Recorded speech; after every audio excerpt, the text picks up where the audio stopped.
Hello, friends. It's Chapo. As we're talking about democracy, let's talk about voting, the other thing that is terrifying most Americans these days. And I'm just going to talk a little bit about this. Is a Washington Post piece by Dana Milbank. In Nevada, election deniers prepared to sabotage the midterms.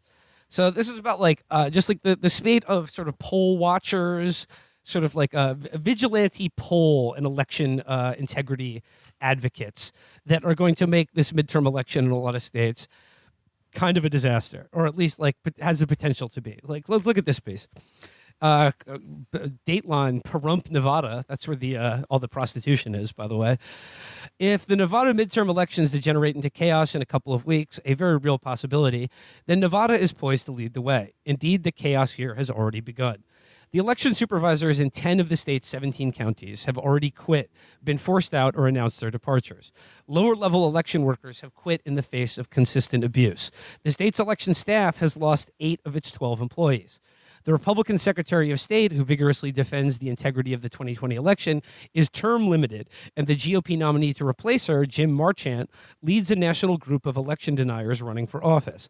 Marchant is on record saying that if he and his fellow candidates are elected, we are going to fix the whole country, and President Trump is going to be president again.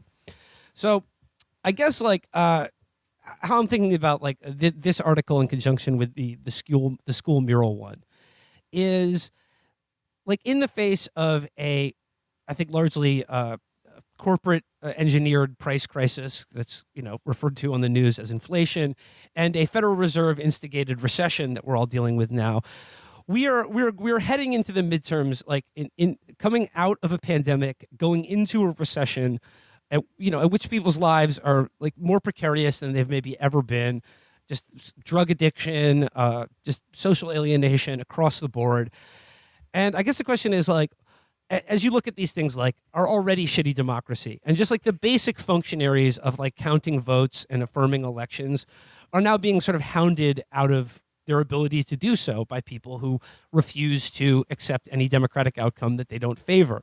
So I guess my question is, how does it feel? And like, where's this all going as America, I think now transforms itself from a fake managed democracy into a very real and authentic non-democracy?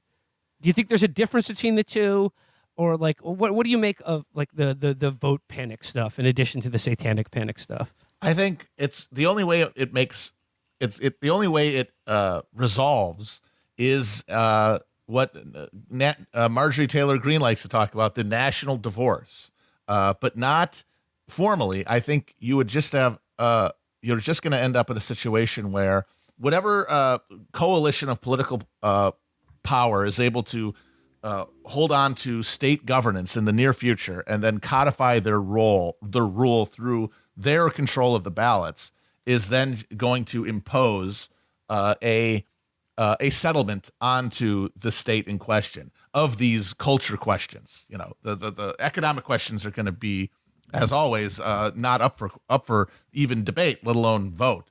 And people are going to the remaining democracy will be voting with your feet, going to a state whose structures, whose official values are in line with your own. If you can afford it, if you can't, you will suffer under whatever consequences that those systems have, which are going to be about the same the lower you are on the socioeconomic level.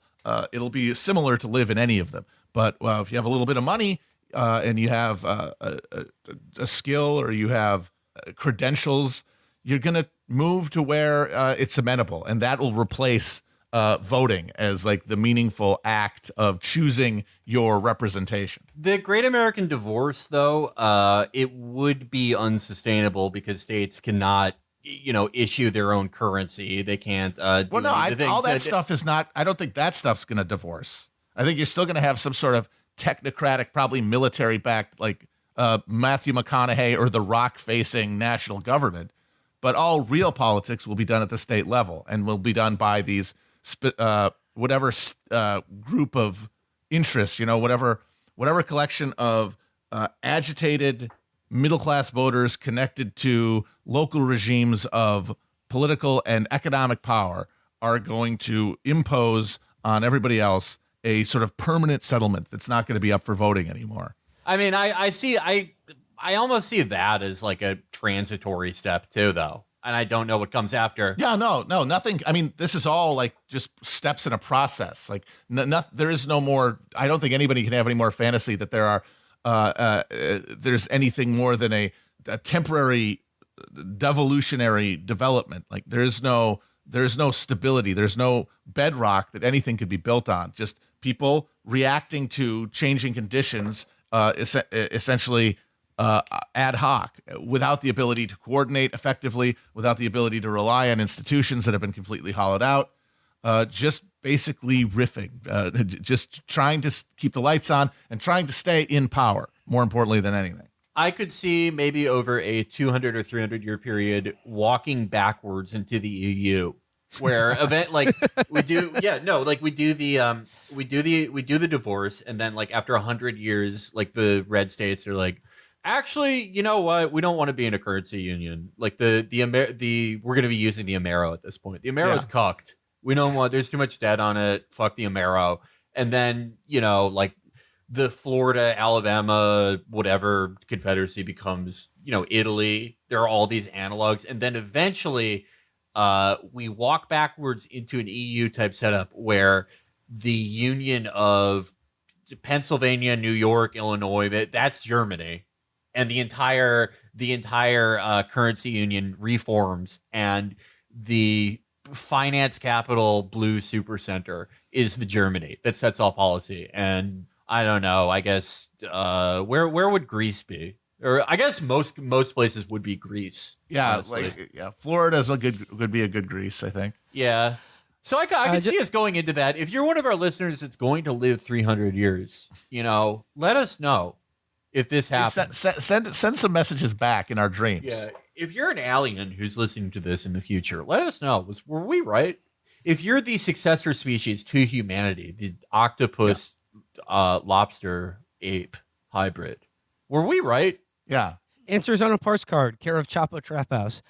Just real quick from the Nevada voting article. It just says here, a few Nevada counties, meanwhile, are in the process of sabotaging their vote counting procedures. After Marchant traveled the state making presentations with false allegations of voting machine fraud, at least 4 counties have taken steps toward abandoning voting machines and running elections by paper ballot and hand counting, a process certain to delay results and introduce more errors. Now, I know Dana Milbank says that, but and look, I think all of the things about how voting machines are rigged or whatever is, bullshit. But I mean, they could be rigged, right? I mean, I guess I don't see that. We should just go back to pulling the lever. I'm tired of. I never got to pull the lever. I want to pull the fucking lever. I mean, plenty of other countries do hand ballots too. But look, the point is that the GOP, should they get power again, which they almost certainly will do, is going to go full throttle to. I mean, any remaining shard of democratic consent is a threat to their ongoing power, and they're going to get rid of it in addition to getting rid of Social Security and Medicare. That's going to happen. And I guess as long as we're talking about voting, I mean, where things stand now in the midterms is it's pretty much reverting to form in that the Democrats are going to lose control of Congress. I mean, that's almost for certain at this point. Am I crazy? Do you guys agree with me on that? Yeah, no, I think it's. I don't know about Felix. No, I mean, I think it's always been extremely likely that they lose the House no matter what. I still don't know about the Senate. I don't know. Reddit man, John Reddit man hit a skid in the road, so to speak. But he's still I don't know. I still kind of think Reddit man wins. I obviously think Warlock wins. In general, I don't think it's going to be. I think I'm still right because I said I don't think it's going to be a slaughter back in March. I still don't really think it's going to be that. But we'll see. I mean, if we've learned anything, it's that polls absolutely suck. Yeah, yeah, that's for sure. So but who knows? It would be hilarious if it was an off-year blue wave. That would be that would be hysterical.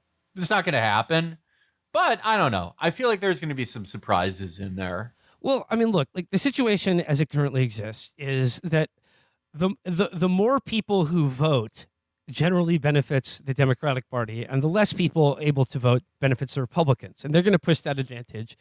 as much as they possibly can, if not outright canceling democracy in states where they have control.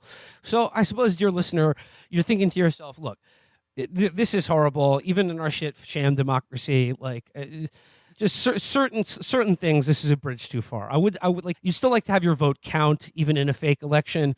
So there's got to be someone on the Democratic side who has made voting their number one issue, and voting rights their number one issue, and they have an organization set up to counteract the disenfranchisement of voters in a state like Georgia. Let's check in on what the Democratic side is doing to preserve democracy. Stacey Abrams' campaign chair collected millions in legal fees from voting rights organization.